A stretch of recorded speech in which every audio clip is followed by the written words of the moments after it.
beleza? Galera, é o seguinte, hoje a gente vai entrar com um tema aqui da depressão. Agora, por que eu escolhi esse tema hoje? Na verdade, a gente vê hoje em dia reportagens, jornais e tudo mais. A depressão ela está cada vez mais aumentando e o suicídio também. E infelizmente, pelo que a gente estuda, na verdade não precisa nem estudar para saber disso, né? Só da gente prestar atenção na vida, como que ela está sendo, os casos de suicídio e depressão eles vão aumentar absurdamente, muito ainda. O ser humano ele já perdeu totalmente a esperança, né? É muito desemprego, muita coisa ruim na vida, muita tragédia, muita pressão no trabalho, pressão da família, conta chegando para pagar e o desemprego só aumentando. É realmente triste, né, o que está acontecendo. E não é todo mundo que consegue ser tão forte desse jeito. Inclusive, para mim, quem consegue praticar o suicídio, ele é muito mais corajoso do que quem fica, né? Porque deve ser extremamente difícil para uma pessoa tirar a própria vida. Imagine o que a pessoa deve estar sentindo no momento que ela vai tirar a própria vida dela. O nível de depressão que ela está, né? É absurdo, é horroroso isso, né? E infelizmente nós estamos acabando com nossa própria vida. Então vamos entrar aqui no assunto de depressão, vamos levar um pouco mais ao lado aí da patologia. Gente, como que surge a depressão? A gente escuta falar por aí também do pessoal aí que é bem ignorante na área, que a depressão ela é frescura, porque a depressão você vê também a depressão atingindo totalmente a área de nível social bem alto, né? Você vê pessoas extremamente ricas entrando em depressão. Aí a pessoa pensa assim, como que uma pessoa dessa pode entrar em depressão? Tem tudo na vida? Será que tem tudo? A gente está pensando só do ponto de vista material. Então, o que acontece? A depressão, como qualquer outra patologia, ela tem um lado genético, e ela tem um lado ambiental. Quando esses dois lados se condensam, é aí que vai surgir totalmente o problema. Então, o que seria, por exemplo, vamos falar aqui da bioquímica, o que seria aí um problema genético para a depressão? Vamos falar da bioquímica e a parte mais um pouco complexa. Tem um lado muito comum da depressão hoje que a gente chama de polimorfismos enzimáticos. Por exemplo, você tem no caminho de produção de serotonina, melatonina, que é o que deixa a pessoa com visões mais boas da vida, que traz lembranças boas para a vida, sentimento bom, boas sensações, que é a serotonina. E o que acontece? Para que a gente produza essa serotonina, a gente precisa pegar o triptofano, passar ele pelo caminho da triptofano beta-hidroxilase, que é a enzima que faz a conversão do triptofano para 5-hidroxitriptofano, para depois fazer serotonina. Então, o que seria um problema genético? Essa enzima que faz a conversão do triptofano até formar serotonina, ela está com problema.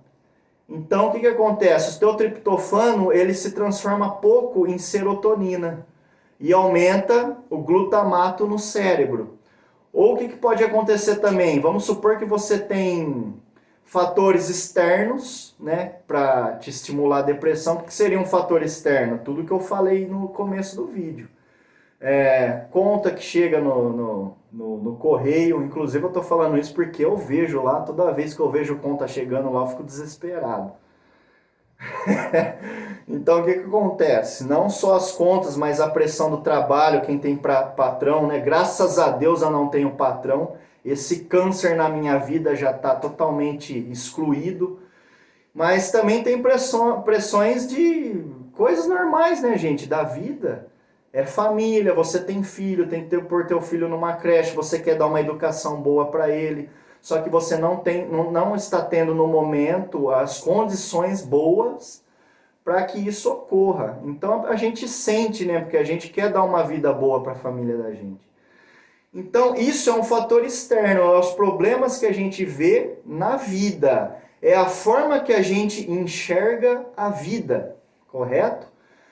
Aí vamos supor que você está com esses problemas aí, estresse, sai de casa para ir para o trabalho, você já coloca na cabeça, puta, eu tenho que chegar lá, aguentar aquele patrão chato.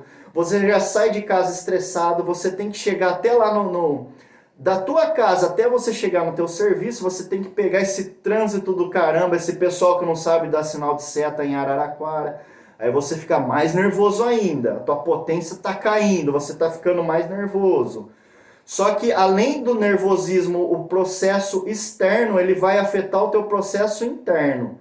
Você vai ficar nervoso, estressado e a tua produção de serotonina ela já está caindo devido a um fator genético. Ou seja, o fator genético ele está em sinergia com o fator externo. É aí que você vai desencadear a depressão. Entendeu como é que funciona? Então você tem um fator genético e um fator externo, que é a tua vida, o modo que você enxerga a vida. E você tem um fator genético, que é os seus genes, o seu DNA não está produzindo uma enzima corretamente para que haja a conversão correta do triptofano para serotonina. Isso é uma coisa básica, tá, gente? O fator genético para depressão ele pode ser muitos outros, né? A gente pode falar aqui de enzimas como a catecolamina ortometiltransferase, pode falar da monoaminooxidase, ou problemas no receptor, ou problemas de inflamação. Olha outro problema legal aí, ó. Quando a gente pega, por exemplo, uma pessoa que ela está com uma desbiose, um problema intestinal, já acredito que vocês tenham visto aí pelo YouTube, ou qualquer reportagem, ou outros profissionais falando que o intestino ele tem uma relação com o cérebro. Por que ele tem uma relação com o cérebro? Vamos supor que você gosta de beber, chega no final de semana, gosta de beber, come muita gordura, churrasco. Essa dieta desregrada e o próprio álcool, ele causa um enfraquecimento das suas junções, das suas células no intestino, que causam um problema que a gente chama de claudinas e ocludinas, que são as proteínas que causam, elas que prendem uma célula na outra. Então, o que seria a desbiose? É quando a sua célula do intestino, do enterócito, elas estão um pouco mais separadas, devido a esse enfraquecimento nas suas funções apertadas. Aí o que acontece? Causa uma translocação de moléculas não desejáveis para dentro do teu corpo.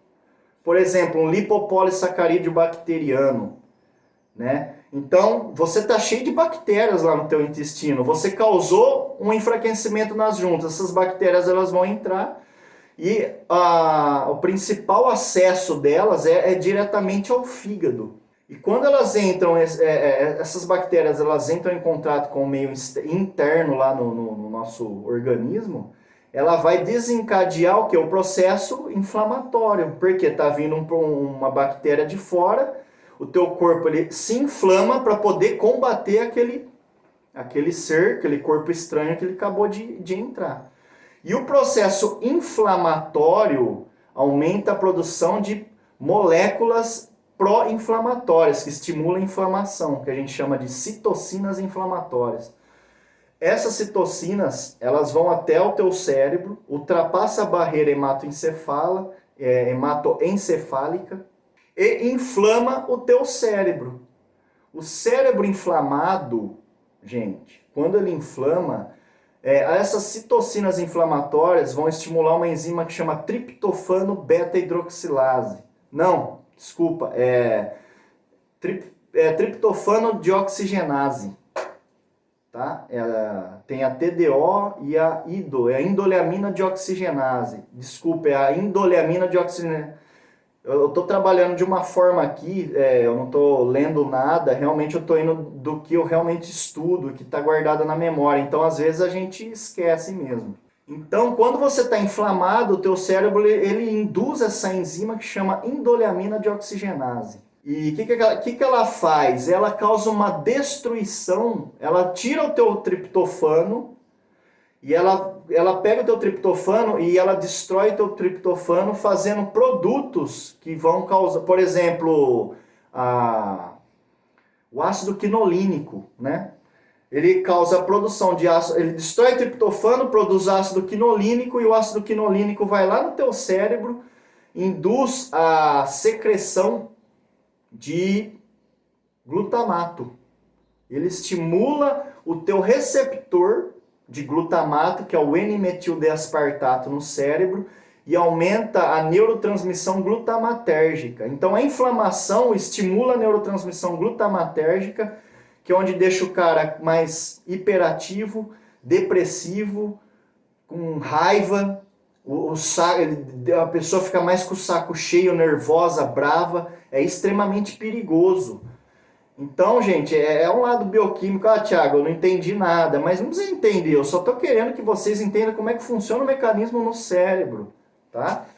Ou seja, eu estou falando que a inflamação, ela causa uma inflamação no cérebro, tá? Que vai estimular o teu cérebro a produzir mais glutamato, aumentar a função glutamatérgica, deixando a pessoa muito mais depressiva.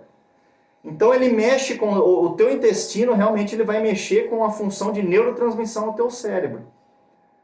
Então, beleza, vai. A gente estimulou lá, usou o caminho externo, que é estresse, depressão, o modo que você encara a vida, e nós usamos o processo genético, que é o teu genes estimulando a produção de uma maneira errada, de uma enzima que vai transformar teu triptofano em serotonina, ou seja, tua serotonina ela vai cair, tá? E quando a gente está com o cérebro inflamado, e o teu cérebro inflamado ele causa destruição do triptofano, esse triptofano ele não vai mais caminhar para produzir serotonina. Então nós temos dois caminhos aí que vai causar uma diminuição da serotonina, que vai agravar o efeito da depressão.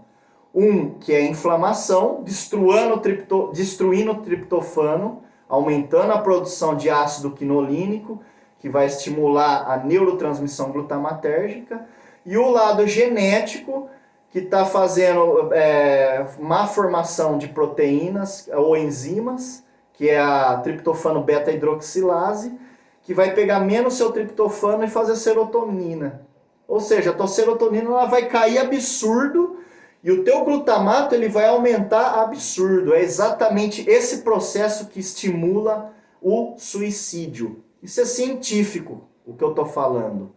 Então, o suicídio ele tem um estudo, uma abordagem científica por trás. Isso aqui não é balela, realmente acontece.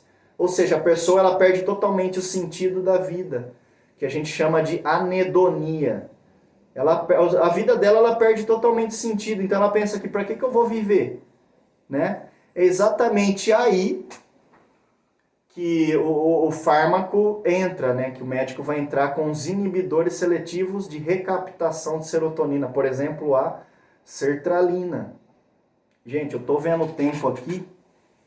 Acredito que eu não vou conseguir falar tudo hoje, então eu vou montar o segundo vídeo, né? Falando mais da parte de abordagem no tratamento. Vamos falar só do fármaco. Os inibidores seletivos de recaptação de serotonina, na verdade, eles são os inibidores que causam uma inibição da recaptação de serotonina, tentando, com o intuito de aumentar a serotonina na fenda sináptica, né? Eu vou explicar isso já já. Por isso que às vezes eu falo, pô, os médicos estão às vezes de palhaçada, achando que isso daí vai resolver a depressão do paciente. Gente, eu tô vendo o tempo aqui, eu vou falar daí pra frente, eu vou montar o vídeo 2, porque agora aqui não vai dar certo de terminar. Eu vou falar sobre os inibidores seletivos de recaptação de serotonina e alguns tratamentos aí na abordagem, tá? De depressão. Então até o segundo vídeo aí. Valeu!